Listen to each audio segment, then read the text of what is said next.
네, 단상 시작하겠습니다. 제가 지방 출장을 와가지고 스튜디오에서 진행을 못하고 야외에서 진행하게 됐어요. 그래서 소음이 좀 많이 있을 것 같은데 좀 양해를 좀 부탁드리겠습니다. 원래 오늘 제가 예고했던 것은 천안함 관련한 주제죠. 그래서 오늘 통일부 장관 김현철 장관 후보자 청문회가 이제 오전에 있었고 또 오후에 이어질 것 같은데요. 아마 자유한국당이 제일 사퇴 1순위 뭐도 아니고 0순위다 이렇게 주장을 하는 그 장관 후보자입니다. 남북관계와 직결되어 있는 부서기도 하고 또 김현철 장관 후보자가 평소에 그나마 합리적이고 개혁적인 그 대북 정책이든 입장을 가지고 있던 분이라 시민사회단체들 그리고 평화통일운동 진영에서 장관 후보자에 대한 지지선언까지 나왔던 이례적인 후보자입니다. 그래서 더욱 그 남북관계를 바탕내려고 하는 자유한국당 입장에서는 이 김현철 후보를 낙마시키겠다든지 이런 목표를 가지고 있고 총집중을 하고 있는 모양새입니다. 그래서 오전에는 생각보다 이제 크게 뭐 주요 쟁점이 되는 문제가 나온 건 아닌 것 같은데 아마 오후에 본격화 시킬 것 같습니다. 오전 청문회 일정을 약간 지켜봤는데요. 거의 뭐 자유한국당 위원장을 뭐 윤상현 위원장을 비롯해서 자유한국당 그 의원들은 거의 뭐 일배 수준의 주장을 내뱉고 있고 판문점 서전 선언 이전 시대, 6.15 선언 이전 시대의 그 친북 좌파 빨갱이 뭐 이런 그 기조를 가지고 청문회를 이끌어가는 모습을 봤습니다. 그래서 아마 오후에는 천안함 관련해서 또 얘기가 나올 가능성이 있는데요. 5.24 조치의 직접적인 배경이 되는 사건이었고 작년 평창 올림픽 하는 와중에 그 폐막식에 김영철 지금 그 북의 당 중앙위원회 부위원장이 그 폐막식 참가를 위해서 내려오는 거에 대해서 결사적으로 막으려고 했던 자유한국당 모습을 기억하실 겁니다. 그 통일대교에서 농성까지 했죠. 그래서 아주 귀한 북측의 손님이 정상적인 통로를 통해서 내려오지 못하고 다른 길을 우회해서 내려오는 이런 불상사까지 있었던 그 문제입니다. 천안함 사건 문제가. 그래서 이 자유한국당에서는 사활적으로 천안함 문제만 절대 양보하지 않는 그런 기세를 가지고 있는 그런 주제이기 때문에 제가 그 얘기를 좀 드리려고 하는데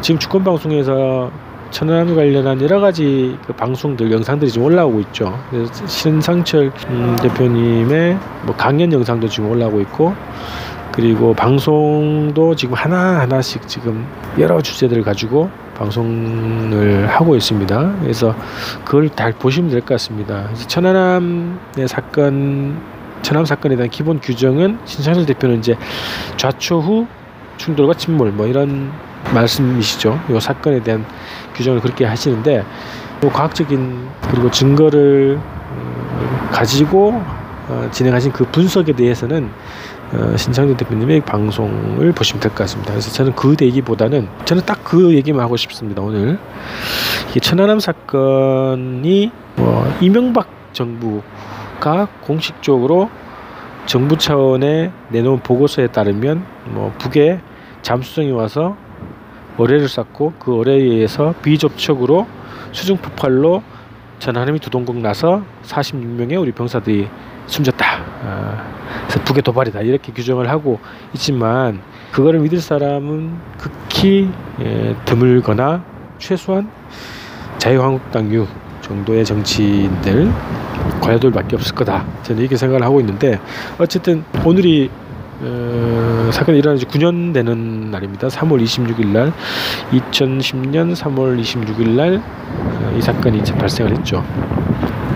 그래서 애초에 이 사건은 한미합동 군사훈련 와중에 서해에서 벌어졌던 잠수함 추격 훈련 와중에 벌어진 사건입니다. 그것도 미국이 공식적으로 그렇게 발표한 사건이고요. 그리고 처음에는 이게 좌초로 보고됐고 또 이명박 당시 대통령도 이걸 북의 수용으로 몰아가면 안 된다 이렇게 주장을 했던 사건이 어느 날 갑자기 180도 바뀌어서 북이 몰래 그 해역에 들어와서 그 훈련하는 그 수역에 들어와서 몰래 어뢰를 쏘고 도망 사건이다 뭐 이렇게 갑자기 이제 변하게 된 거죠. 여러 가지 논란이 있고 과학적으로도 이해 안 되는 그리고 일본 어뢰라고 하는 기가 막힌 주장들 이런 것들이 거의 정석화돼서 국가보고서에 기록되는 우치모타 사건입니다. 근데 이 사건으로 인해서 남북관계가 더욱더 전쟁 접경으로 가게 됐고 남북관계를 철저하게 차단시키는 소재로 지금 작용을 하고 있다는 거고, 지금까지 판문점 선언과 평양 선언이 나오고 군사분야 합의서까지 채택된 지금까지도 이 문제가 아주 뜨거운 쟁점이 되고 있고요. 며칠 전에 청와대에서는 이 사건 관련 재조사 계획이 없다 이렇게 좀 밝히기도 한 여전히 살아있는 주제고, 남북관계를 전면적으로 발전시키는데 반드시 해결해야 될 또 과제 중에 하나가 돼버렸어요. 그래서 남북관계가 더 발전되면 뭐 이 문제를 크게 부각시키자고 갈 수도 있겠지만, 이 수구냉전 세력들, 자유한국당과 같은 수구냉전 세력들이 천안함을 계속 가지고 민족을 이간질시키고 남북관계를 파탄시키고 발목을 잡고 북을 악마화하고 이런 소재로 계속 사용하고 있기 때문에 어쩔 수 없이 이 문제는 우리가 해결해 나가야 되는 주제가 됐다. 그리고 남북관계를 차단시켰던 5.24 조치를 해제하기 위해서라도 이 문제에 대한 진상규명, 최소한 진상규명을 하기 위한 자세 자체가 필요하다 이런 거죠. 그래서 저는 두 가지 얘기를 좀 드리고 싶은데, 천안함 사건에 대한 규정을 북에 의한 폭침이라고 규정을 하지 말아야 된다 이런 겁니다. 이거는 확인되지 않은 겁니다. 물론 진실은 있겠죠. 그러나 그 진실은 여전히 전면적으로 밝혀지지 않았고, 이명박 정부가 발표했던 그 공식 발표 자체도 문제가 많고 이해할 수 없고 엉터리고 진실이 아니라는 것이 99.9%다 이런 조건이기 때문에 천안함 사건은 북에 의한 폭침이다 이렇게 규정하는 것 자체를 영어로 만들어야 된다는 거죠.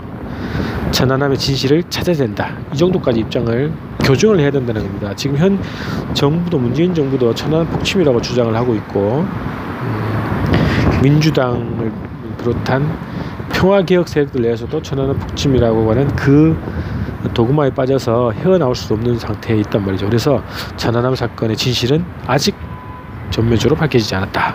그래서 진실을 찾아야 한다, 이런 입장을 갖는 것이 첫 번째고요. 두 번째는 오늘 핵심 주제입니다. 남북 공동자살을 해야 된다는 겁니다.